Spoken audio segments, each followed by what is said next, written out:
Weir called her a voice that could lift the heavens. He said she wasn't just a harmony singer, but part of the emotional core of everything the band did. Her presence brought balance, energy, and light. Those words carry weight coming from a man who rarely speaks publicly about internal band dynamics. But here's what makes this moment so significant. For decades, Donna Godchaux was the most polarizing figure in Grateful Dead history. Loved by some, openly criticized by others, and Bob Weir, one of the people who knew her best, stayed mostly silent about it all. Until now, on November 2, 2025, the music industry lost a voice that had helped define generations. Donna Godchaux passed away at 78 in her Nashville home, and within hours tributes began pouring in from across the world, but it was Bob Weir's statement that caught everyone's attention. The Grateful Dead founding member didn't just offer condolences, he opened a window into something far more complex than most fans ever realized. When Bob Weir finally broke his silence about Donna Godchaux, the music world stopped to listen. What he revealed about the only woman in the Grateful Dead's inner circle changes everything we thought we knew about one of rock's most complicated stories. The announcement of her death sent shockwaves through a community that had spent 50 years debating her role in one of rock's most beloved bands. Family members confirmed she'd been battling cancer, a private struggle she faced with the same strength that had defined her entire career. Best Classic Bands broke the story first, noting that health complications had plagued her recent years, but the details emerging in the days after her passing revealed something unexpected. This wasn't just the story of a backup singer who joined a famous band, this was the story of a woman who helped shape some of the most iconic recordings in American music history, fought her way into a male-dominated world, faced brutal criticism from the very fans she was trying to reach, and still managed to leave a mark that would last generations. But to understand why Donna Godchaux became such a divisive figure, you have to go back to before anyone knew her name. Back to a place called Muscle Shoals, Alabama, where a teenage girl with an extraordinary voice was about to change music history. And Bob Weir's tribute finally acknowledged what insiders had known all along: her time with the Grateful Dead was far more complicated, far more essential, and far more controversial than anyone wanted to admit. And Donna was right in the middle of it. Donna Thatcher was born in Florence, Alabama, on August 22, 1947. By the time she was 19 years old, she was already working as a session singer in nearby Muscle Shoals, one of the most legendary recording centers in American music. This wasn't some side gig or hobby, this was serious business. Muscle Shoals in the late 60s was where magic happened, where Southern soul met rock and roll, where unknown session musicians created sounds that would define an entire era. Her voice appeared on recordings that would become timeless standards. She provided backing vocals on Elvis Presley's Suspicious Minds, a comeback hit that proved the King still had it. She sang on Percy Sledge's When a Man Loves a Woman, one of the most heartbreaking love songs ever recorded. These weren't just commercial successes, these were cultural touchstones. Songs that still play on radio stations today, songs that define what American soul music sounds like. But Donna didn't stop there. She worked in both Muscle Shoals and Memphis, contributing to sessions for Cher, Neil Diamond, and Boz Scaggs. She became one of the most sought-after backing vocalists of the late 60s. Known for that distinctive Southern gospel warmth mixed with raw emotional power, studio musicians and producers knew her name. She was reliable, talented, and versatile enough to adapt to whatever the session required. This is crucial to understanding what happened next. When Donna eventually joined the Grateful Dead, she wasn't some amateur trying to break into the music business. She was already a professional with credits that would make most singers jealous for life. She had sung on more hit records by age 22 than many artists achieve in entire careers. But California was calling. And in 1970, Donna made a decision that would change everything. She packed up her life in Alabama and moved west to San Francisco, the counterculture capital, the heart of psychedelic rock, a world completely different from the studios where she'd built her reputation. And in what seems like a twist of fate, she took a job at Union Oil, a regular 9-to-5 gig that had nothing to do with music. But that job led to a chain of events that would become legendary in rock history. At Union Oil, Donna met a pianist named Keith Godchaux. Keith was talented, passionate about music, and convinced he belonged in the Grateful Dead. The two fell in love, and Donna's co-workers, knowing she had a background in music, kept urging her to go see this band everyone was talking about, the Grateful Dead. She finally agreed. What happened at that concert changed everything. Donna didn't just enjoy the show, she saw an opportunity, and she did something that still sounds audacious today. She approached Jerry Garcia after the performance and told him directly that Keith needed to be in the band. Then she asked for Garcia's home phone number. And somehow, incredibly, she got it. Think about the confidence that required, the absolute certainty that you're right. Jerry Garcia was already a legend. The Grateful Dead were one of the biggest bands in the world, and here was this woman from Alabama, working at an oil company, telling Garcia who should be in his band and asking for his personal phone number. Donna followed shortly after, making her first appearance with the Grateful Dead on December 31, 1971. A New Year's Eve debut that launched one of the most discussed, debated, and controversial periods in the band's entire history. But here's what Bob Weir would later acknowledge about that moment. Garcia saw something in Keith, and he respected Donna's boldness. He invited Keith to a full band rehearsal the very next day. By the end of that Monday, Keith was playing with the entire band, and he was in. Just like that. But here's what he didn't say outright, though everyone who followed the band knew it. That change wasn't welcomed by everyone. Not by the fans, not even by all the band members. Adding Donna Godchaux to the Grateful Dead created friction that would simmer for 7 years. And this is where Bob Weir's recent tribute becomes so revealing, because what he said about those early days finally explains the tension that would define Donna's entire tenure with the band. Weir admitted they'd been an all-guy act for years. Adding a woman wasn't just about musical talent, it changed the entire dynamic on stage. He said Donna brought something sacred, that she could be fierce one moment and tender the next, that her presence created a feminine counterpoint the band had never had before. Her contributions to the music were undeniable. She appeared on albums that are now considered classics. Europe 72, Wake of the Flood, From the Mars Hotel, Terrapin Station, Shakedown Street. Her harmonies on songs like Scarlet Begonias became signature elements of the Dead's sound. She even wrote and took the lead on From the Heart of Me, proving she was more than just a backing vocalist. The couple performed at legendary venues and historic events. Cornell University shows that are still talked about today, the famous performances at Egypt's Giza pyramids. These weren't small gigs. These were moments that defined the band's legacy. But despite all of that, despite the obvious talent and the genuine contributions, Donna Godchaux became a divisive figure among Grateful Dead devotees. And the criticism was harsh, brutally harsh. And this is where Bob Weir's tribute after her death becomes so important, because he finally acknowledged the complexity of what she faced. He talked about how her voice carried them higher, how she brought balance and energy, but the subtext was clear. She was fighting an uphill battle from the start, trying to find her place in a band where some fans had already decided she didn't belong. Her tenure with the Grateful Dead also coincided with a period of transition for the band. The wild experimental days of the 60s were over. The music industry was changing, and behind the scenes, personal struggles were mounting among band members. Exhaustion, substance use, the pressures of constant touring with one of the most demanding fan bases in rock history. Many fans were frankly disdainful of her presence on stage. Her high-pitched timbre, they said, sounded out of place with the band's folksy, rootsy sound. She was too loud, too prominent in the mix. Too different from what they'd come to expect. Message boards and fan publications debated her role constantly. Some defended her passionately. Others wanted her gone. Bob Weir's recent statement touched on this too, though carefully.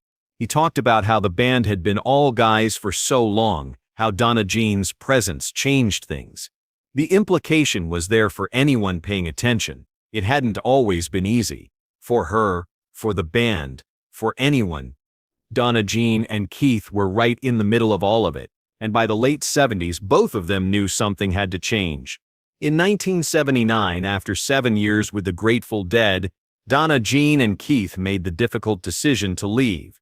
It wasn't a dramatic split, no public feuds or angry statements, but it was necessary. Years later, Donna Jean would acknowledge how exhausted they both were. They had a 4-year-old son. They were dealing with substance issues. The touring schedule was relentless, and the pressure of being the most controversial member of one of rock's biggest bands had taken its toll. The Godchaux left with hopes of forming their own group, the Heart of Gold Band. A fresh start where they could create music on their own terms without the weight of Grateful Dead expectations and fan criticism.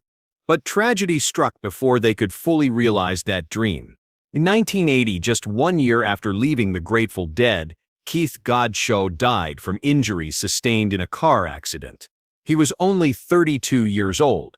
The man who had integrated into the Graph Dead in a single day. The pianist who had shared the stage with legends. The husband and father who had tried to build something new, gone. But here's where her story reveals something that Bob Weir's tribute hints at. That strength he mentioned. That fierce and tender spirit. Donna Jean didn't quit. The loss devastated Donna Jean. Everything she'd worked toward, everything she'd endured, the criticism, the pressure, the decision to leave had been building toward a new chapter, and suddenly that future disappeared. She took time away from performing, grieved, processed the enormity of what had happened, and then, gradually, she returned to music. In 1981, she married bassist David Mackay, finding both personal stability and a new musical partnership. The couple eventually moved back to her childhood town of Florence, Alabama, returning to the Muscle Shoals sound studio where her career had begun decades earlier. It was a full-circle moment. The young session singer who had conquered Nashville, who had fought her way into the Grateful Dead, who had faced criticism and tragedy, was coming home, and she was still creating. In 2006, Donna Jean formed Kettle Joe's psychedelic swamp revue, later known as Donna Jean and the Tricksters. She collaborated with musicians from various Dead-related projects. Finally able to perform on her own terms, the group changed its name to the Donna Jean Godchaux Band in 2009, and she toured under her own identity, building a legacy separate from the controversy that had defined her earlier years. She made guest appearances with Bob Weir's band Rat Dog, with Zero, Steve Kimmock, New Riders of the Purple Sage, Dark Star Orchestra, and eventually Dead & Company. The same community that had once been divided over her presence now welcomed her back, and in 2021 at age 73, she released a single called Shelter, proving she was still creating, still evolving, still that same bold woman who had walked up to Jerry Garcia decades earlier. And when Bob Weir released his tribute after her death, all of that history came flooding back. His words weren't just about loss, they were an acknowledgement, a recognition that Donna Jean Godchaux's story had always been more complex than people wanted to admit. The recognition came too. In 1994, Donna Jean was inducted into the Rock and Roll Hall of Fame alongside the surviving members of the Grateful Dead.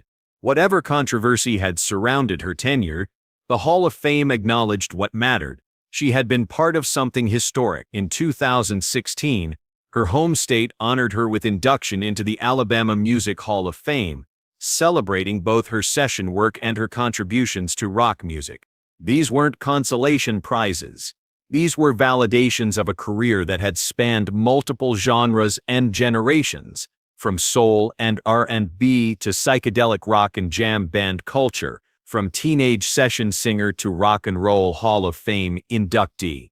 Despite everything, despite the criticism and the tragedy and the struggles, she had persevered. In the days following her death, the music community began reassessing her legacy. Younger fans discovering the Grateful Dead's extensive catalog heard her voice as an essential element of the band's 70s evolution. Those who remembered her backing vocals on classic soul recordings connected her to a golden era of American R&B, and many listeners began appreciating contributions that had been controversial in their time. He said her music would keep playing, that her spirit would keep singing through everyone who was lucky enough to share the stage with her. Coming from Weir, those words carry the weight of someone who saw it all. The triumphs and the tensions, the brilliant performances and the brutal criticism. The woman who brought something sacred to the band and the controversy that followed her every step. The family's statement announcing her death included a request from Grateful Dead lyricist Robert Hunter. His poetic words asked that the four winds blow her safely home. It connected her passing to the artistic tradition she had helped build, the same tradition that had sometimes felt like it was pushing her out. Bob Weir's tribute suggested he understood all of this, that he'd always understood it. His words about her bringing balance, about her fierce and tender spirit, about her lifting them higher, these weren't just pleasantries. They were an admission that she had faced challenges others in the band never did, and that despite everything, she had made them better. Donna Jean's solo work and collaborations in later decades showed an artist who refused to be defined solely by one association, however famous. She had been more than just the woman in the Grateful Dead.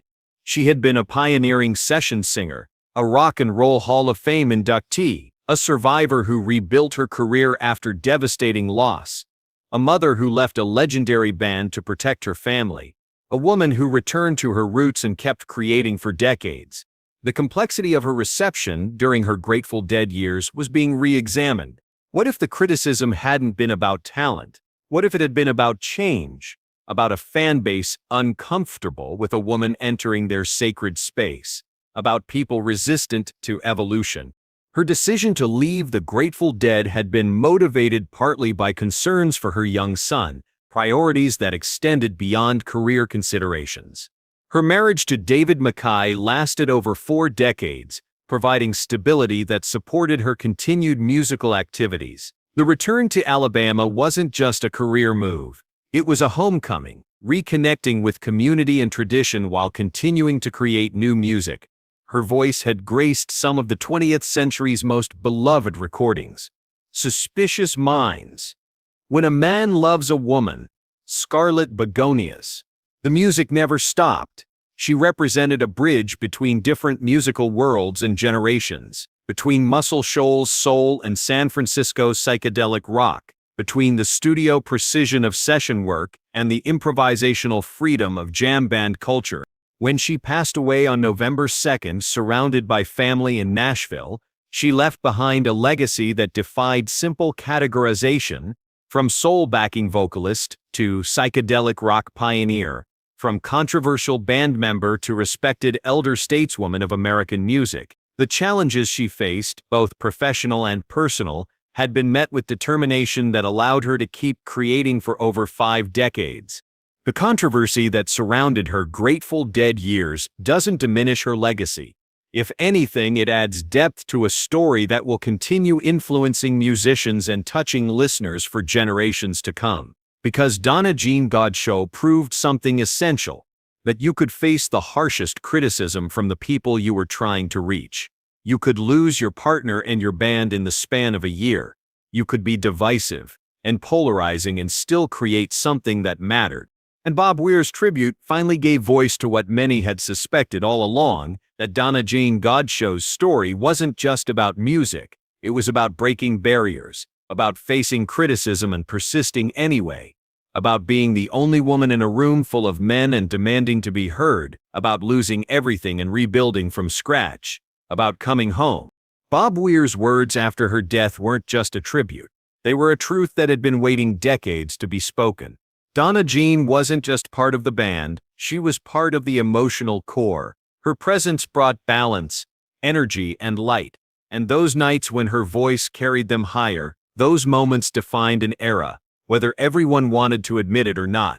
The music world lost Donna Jean Godchaux on November 2nd, 2025. But her voice, that distinctive blend of Southern gospel warmth and psychedelic experimentation will keep playing, through the recordings she made in Muscle Shoals as a teenager, through the albums she created with the Grateful Dead, despite everything, through the solo work she produced in her later years, through every artist she influenced and every fan whose life was touched by her music. Bob Weir finally admitted what insiders had always known. Donna Godchaux's story was complicated, controversial, and absolutely essential. She was the woman who fought her way into the Grateful Dead, faced criticism that would have broken most people, survived tragedy that would have ended most careers, and kept singing until the very end. And the four winds are blowing her safely home.